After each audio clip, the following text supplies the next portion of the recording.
il faut connaître sexuellement son partenaire avant de l'épouser. Même à l'église, tellement que cette mentalité est en toi. Même quand je prêche comme ça, elle dit jamais pasteur. Comment tu peux épouser une femme, tu ne l'as pas goûté? Est-ce que tu sais que ça va marcher? Comment tu vas épouser un homme, tu ne sais pas s'il fonctionne? Vous êtes devenus des testeurs, des gynécologues, vous êtes devenus des goûteurs. C'est comme ça que vous avez des fiançailles pornographiques, des fiançailles d'impudicité, d'adultère.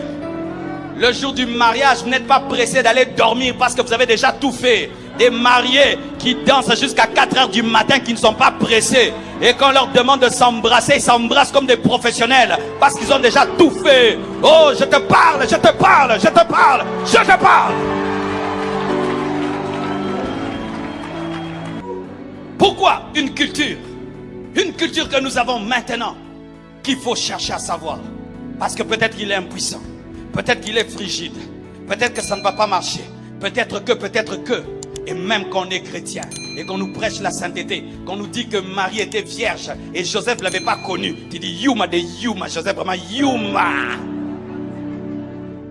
Lorsque vous avez eu des relations intimes et vous avez joué avec Dieu dans vos fiançailles, même si vous portez une robe blanche, cette robe est rouge, elle est noire, elle est trouée, elle est kaki. Fiancé, écoute-moi, qu'est-ce que tu fais dans les fiançailles? Qu'est-ce que vous faites? Qu'est-ce que vous faites? Qu'est-ce que vous faites? Est-ce que vous êtes comme Marie et Joseph? Si Jésus devait naître dans vos fiançailles, il allait venir.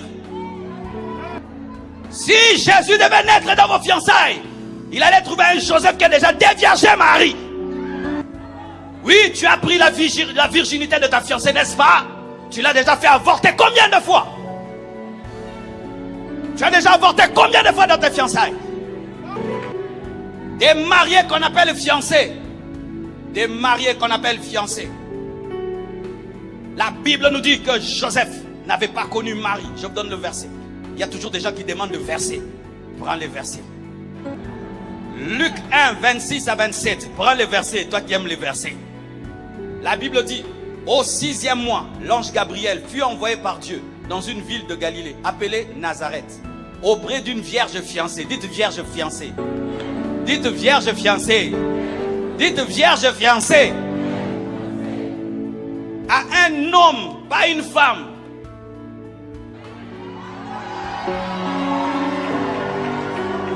Alléluia.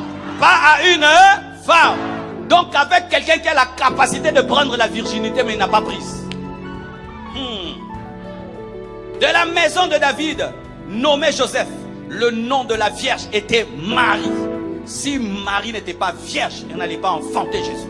Si Esther n'était pas vierge, elle n'allait pas épouser Assyrus. Voici ce qui se passe dans les fiançailles. Dans les fiançailles, ce que tu peux voir, tu observes. Ce que tu ne peux pas observer, tu pries. Pour ce que je ne peux pas observer, je prie et je compte sur Dieu. Mais pour ce que je peux observer, le caractère, j'observe.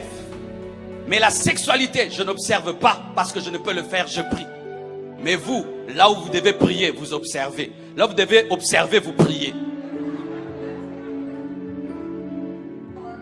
Face au caractère, au lieu d'observer, tu pries. Tu vois qu'il est méchant, tu vois qu'il est sale, tu vois ça déjà et tu pries. Dieu t'a déjà montré, fouille. Là où vous devez observer, vous priez. Mais là où vous ne devez pas observer, vous observez. J'aimerais te voir comment tu es quand même. Quand même. Si tu m'aimes, et vous utilisez toujours si tu m'aimes. Si tu m'aimes. Ma soeur, fais attention à si tu m'aimes. Quelqu'un peut dire qu'il aime le poulet. Est-ce qu'il aime le poulet? Quand quelqu'un dit qu'il aime le poulet, c'est pour manger le. Et quand ton fiancé te dit si tu m'aimes, je vais te voir, il va te manger. Est-ce que tu es la nourriture pour qu'on puisse te goûter avant de te manger? Dis à ton fiancé, je ne suis pas une nourriture, on ne me goûte pas, on ne me goûte pas. Je suis une femme, je suis une chrétienne, je suis un enfant de Dieu. Tu ne me goûteras pas, je ne suis pas un poulet, je ne suis pas un poulet. Maman, tu n'es pas un poulet. Donne-moi l'amen, hein? Même si tu as 40 ans, garde la virginité. Même si tu as 50 ans, garde la virginité. Même si ta famille se moque de toi, garde la virginité. Vaut mieux être enlevé célibataire que te marier et aller en enfer. Vaut mieux être enlevé célibataire que te marier et aller en enfer. Parce que les hommes commencent à utiliser ça comme un chantage. Un chantage. Tu refuses, je vais épouser quelqu'un d'autre. Toi tu refuses, mais elle accepte. Elle accepte parce qu'elle est moins chère. Elle accepte parce qu'elle ne se connaît pas. Elle accepte parce qu'elle ne sait pas quel est le temple du Saint-Esprit. Elle accepte parce qu'elle ne connaît pas la valeur de son corps. Elle accepte parce qu'elle aime l'homme plus que Dieu. Mais moi j'aime Jésus. J'aime Jésus. J'aime Jésus plus que le mariage. J'aime Jésus plus qu'un homme. Et si je dois mourir célibataire, je mourrai célibataire.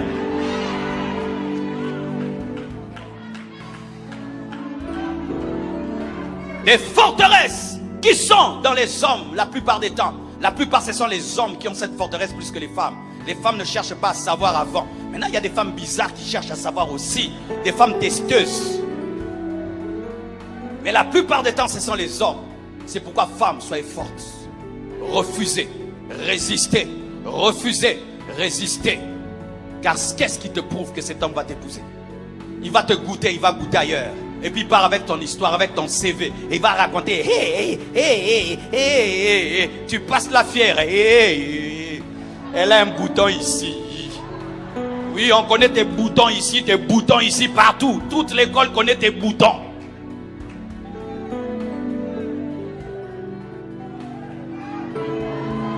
Ceux du peuple qui connaîtront leur Dieu agiront avec fermeté. Ceux du peuple qui connaîtront leur Dieu agiront avec fermeté. En ce temps de la fin, femme, tu dois être ferme, tu dois être pure, tu dois être sainte, tu dois être consacrée. Et tu ne dois pas penser comme tout le monde et faire comme tout le monde.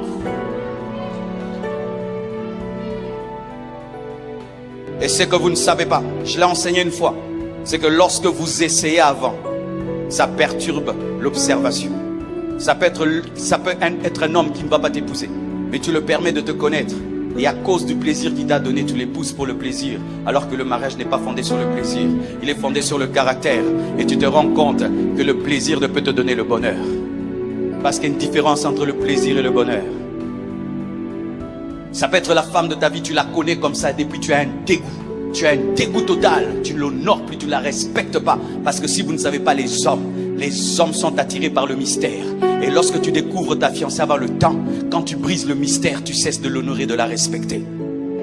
Et ça peut être la femme de ta vie et Satan te la vole parce que tu n'es plus attiré par elle. Ne sois pas plus sage que Dieu. Brisez cette forteresse qui est en ce temps de la fin. Brisez cela. Brisez cela. Dieu ordonne la chasteté dans les fiançailles. Dieu ordonne la virginité dans les fiançailles. Dites amen. Hein? Dites amen. Hein? Même si tu l'as fait, dites amen. Hein? Même si tu es dedans, dis amen. C'est pourquoi un fiancé qui refuse d'obéir à cette parole, tu dois rompre avec lui aujourd'hui. Vous m'entendez, hein? Vous m'entendez? Après cette prédication, on va faire une réunion avec ton fiancé, ta fiancée. Asseyez-vous, dites, par rapport à ce que le pasteur a dit, tu dis quoi? S'il commence, refuse cet homme. Ce n'est pas l'homme de ta vie. Ce n'est pas la femme de ta vie. Va chercher un autre qui va respecter la parole. Vous m'entendez, hein? On n'écoute pas la parole que pour dire amen. Allez faire des réunions. Après, tout ce qu'il a dit, nous le faisons. On continue, on arrête. Si tu sais, il commence à mener des pensées bizarres, des faux raisonnements, tu dis c'est fini. Va à droite, moi je vais à gauche. Je ne peux pas continuer ainsi. Fais attention.